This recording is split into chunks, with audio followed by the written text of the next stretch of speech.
Vous savez ce qu'adorent les fans de MMA ?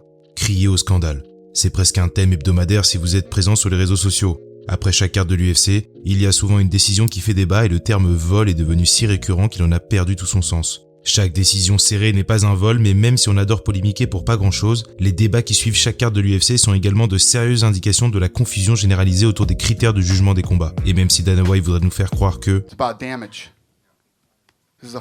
la réalité est un petit peu plus floue que ça. Généralement, un second regard sur un combat suffit à mettre la majorité des fans d'accord, mais il y a certains affrontements dont la décision fait toujours débat à ce jour. Attention, cette liste ne concerne pas les combats dont le jugement est assez évidemment litigieux, mais bien ceux qui nous intriguent encore aujourd'hui. Ce n'est pas encore le jour pour moi de parler de mon très cher Johnny Hendricks, mais ce sera le cas dans le futur, je le promets. Cette liste comporte essentiellement des combats relativement modernes, parce que personne ne débat vraiment des combats plus anciens, surtout que les rounds n'étaient alors pas scorés individuellement. Vous êtes sur la scène des Journeymen, et voici 10 combats dont la décision est toujours débattue aujourd'hui.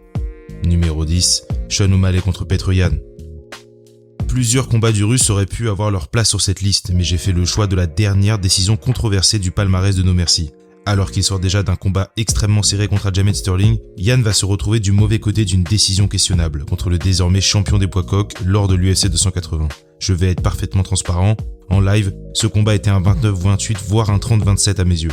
À la lecture de la décision, il y a eu un sentiment d'incompréhension généralisée. Il faut dire qu'en plus d'être litigieux sur le plan sportif, cette décision s'inscrit dans un contexte très particulier. Ce n'est pas la première fois que Yan se retrouve dans une telle situation. Sean O'Malley est la poule aux œufs d'or de l'UFC qui fait tout son possible pour le mettre en avant. Et puis, il y a l'éternel questionnement sous-jacent sur la façon dont sont scorés les combats des Russes contre les Américains, surtout en période de la guerre en Ukraine. Mais ça, c'était à l'instant T. Dans les jours suivant la soirée, de plus en plus d'analystes ont changé d'opinion sur le résultat du combat. Quel était donc le sujet de cette contention ? Eh bien, le second round est très clairement pour Petr Yan. Les 3 juges sont d'accord à ce sujet et il n'y a aucun débat possible. Ce sont les 2 autres qui interrogent. Ce que soulèvent ceux qui ont scoré le combat pour O'Malley et donc probablement les juges aussi, c'est la stérilité des phases de contrôle de Yan, couplée au fait que certains considèrent que O'Malley a eu le striking le plus impactant des deux, ce qui est déjà débattable en soi. Globalement, ce combat est une nouvelle pierre à l'édifice des confusions autour des critères des jugements. Les juges ont récompensé le combattant qui cherchait le finish le plus activement, ce qui est encore une fois débattable, et ont puni la passivité de Yan lorsqu'il était au-dessus d'O'Malley. Je laisse ça là, mais si ces mêmes juges avaient scoré l'UFC 270 avec les mêmes critères, on aurait eu un champion des poids lourds en France. Numéro 9, Cory Sandhagen contre TJ Dillashaw. Il y a souvent des curiosités lors des combats de Cory Sandhagen. La carte de Joel Ojeda qui a donné le combat à Marlon Vera en mars est littéralement l'une des pires de l'histoire du sport à mes yeux, et la décision de son combat contre John Lineker en 2019 aurait aussi pu faire partie de cette liste. J'ai cependant décidé de me concentrer sur un combat avec un peu plus d'enjeu, à savoir son affrontement contre TJ Dillashaw en 2021. Pour un peu plus de contexte, c'est le retour de suspension de TJ et Cory est sur une série de 2 victoires de rang. Le vainqueur de ce combat va gagner une place de choix dans la hiérarchie des challengers chez les poids coqs, beaucoup d'enjeux dont les 3 juges donnent les rounds 1 et 3 à TJ et le round 2 à Cory Sandhagen. Pour les 2 derniers en revanche, aucun des 3 n'a la même carte. Personnellement, je donne les 2 derniers rounds à Sandhagen et je m'aligne avec la décision de Derek Cleary, mais c'était extrêmement serré. Alors, qu'est-ce qui fait la différence ? Dillashaw a martelé les kicks dans les 2 derniers rounds, ce qui est souvent une source de dégâts très sous-estimée par les fans. Il a également un peu de temps de contrôle contre la cage, un peu stérile, mais quand les affrontements sont très serrés, ça peut se jouer à ce genre de détails. Pourquoi est-ce que je considère alors que Cory Sandhagen aurait dû remporter ce combat ? Parce que même si le nombre de coups portés est relativement égal, je trouve qu'il a fait beaucoup plus de dégâts à Dillashaw que l'inverse, ce qui est d'ailleurs extrêmement visible sur le visage de l'ancien champion du monde. Ce n'est pas une décision scandaleuse en revanche, loin de là. Mais vous savez ce qu'on dit, ne laissez pas la décision entre les mains des juges. Numéro 8, Darren Till contre Stephen Thompson. Par honnêteté, je dois dire d'emblée que Stephen Thompson est l'un de mes combattants préférés et que cette décision m'énerve particulièrement. Je vais cependant faire de mon mieux pour essayer de rester neutre. Ce combat sert à légitimer la future chance au titre de Darren Till et il se déroule chez lui à Liverpool, ce qui est un facteur important pour la décision à mon sens car on le sait, la foule fait toujours plus de bruit pour les locaux, ce qui impacte nécessairement la perception du combat. Cela étant, et même si je m'efforce d'essayer de voir comment on pourrait donner le combat à Darren, j'ai toujours beaucoup de mal à comprendre cette décision. Till gagne le 5e round pour sûr, et un argument peut être mis sur pied pour justifier de lui donner le 2e, mais à part ça, j'ai du mal avec la carte des juges. Donc, qu'est-ce qui est vraiment consensueux dans cette décision ? Premièrement, c'est un très mauvais combat. C'est important de le dire parce que c'est un critère qui a beaucoup joué selon moi. Très mauvaise précision des 2 hommes, ce qui est surtout choquant pour Wonderboy et globalement, ça s'est surtout regardé dans le blanc des yeux pendant 25 minutes. Et c'est là que le rôle de la foule prend son sens. Chaque frappe de Till est l'occasion d'une branca tandis que c'est silence complet sur celle de Wonderboy et je pense que c'est ce qui a fait la différence. Les rounds sont également plus serrés que certains l'ont prétendu à l'époque en revanche. Si cette décision m'énerve particulièrement, c'est parce que Darren a raté la pesée et que de son propre aveu, il n'a pas vraiment essayé, ce qui est toujours une situation extrêmement rageante. Numéro 7, Robert Whittaker contre Yoel Romero 2. Ce combat est un cas spécial car globalement, le point de contention est de savoir si le 5e round est un 18 pour Yoel Romero ou non, ce qui aurait transformé la décision en égalité. À l'entame du 5e round, les cartes des juges sont pratiquement les mêmes à l'exception du toujours très suspect Sal D'Amato et le dernier round sera décisif. Résultat des courses, un knockdown, 2 minutes 10 de contrôle et globalement Whittaker boit la tasse pendant 5 minutes. La question devient alors, faut-il scorer le dernier round 18 ? Les 3 juges décident que non, mais y avait-il matière à le faire ? Dans les règles unifiées de 2017, on peut lire « Un round 18 en MMA est un round qu'un combattant gagne par une grosse marge ». On a connu mieux en matière de précision et c'est de ce flou que vient le débat. Si vous regardez ce 5e round, je pense que vous serez plutôt d'accord de dire qu'il est largement gagné par Yoel Romero. Sous ce règlement et sous ce spectre-là, ce round aurait probablement dû être un 18 et le combat aurait probablement dû être un match nul. Numéro 6. Henry Cejudo contre Joseph Benavidez. Ce combat est affecté par une déduction d'un point dans le premier round, ce qui rend la lecture des cartes un petit peu complexe. Aucun des 3 juges n'est la même, et elle varie du 29-27 pour Cejudo au 30-26 pour Benavidez. Chaque round de ce combat est extrêmement serré, sauf le premier à mon sens. Le premier round aurait dû être un clair 9-9 sur chacune des cartes, mais pour une raison qui m'échappe, Glenn Trowbridge l'a donné à Benavidez et le point de déduction l'a transformé en 18. À partir de là, c'est un peu compliqué pour Cejudo, surtout que 2 des 3 juges donnent les rounds 2 et 3 à Benavidez, alors qu'ils auraient pu aller dans les deux sens à mes yeux. Du coup, qu'est-ce qui a fait la différence ? Dans la première partie de sa carrière, j'ai toujours trouvé le style d'Henry Cejudo peu impactant et pas assez démonstratif. Même dans les rounds qu'il domine parfois, il y a toujours ce sentiment qu'il n'a pas fait grand-chose et qu'il n'a pas marqué son opposant. Je trouve que c'est un travers dans lequel il est d'ailleurs retombé contre Aljamain Sterling. Dans un combat très serré, donner le sentiment que tu gagnes le round est très important au niveau du langage corporel, et lui, il n'a jamais vraiment trop fait ça. Mais c'est une justification très faible. La réalité, c'est que le combat était incroyablement serré, que n'importe qui aurait pu le gagner, et mais si ça ne tenait qu'à moi, j'aurais donné les rounds 1 et 2 à Cejudo et avec la déduction, cela aurait été un match nul. Numéro 5. Amanda Nunes contre Valentina Shevchenko 2. Rarement un combat a aussi parfaitement divisé l'opinion que le second affrontement entre Amanda Nunes et Valentina Shevchenko. Il faut dire qu'à part le premier round, les 3 juges ne se sont tombés d'accord sur aucun score du combat. Dans les faits, Amanda Nunes est sortie vainqueur de cet affrontement par décision partagée et a conservé son titre, mais qu'en est-il en réalité ?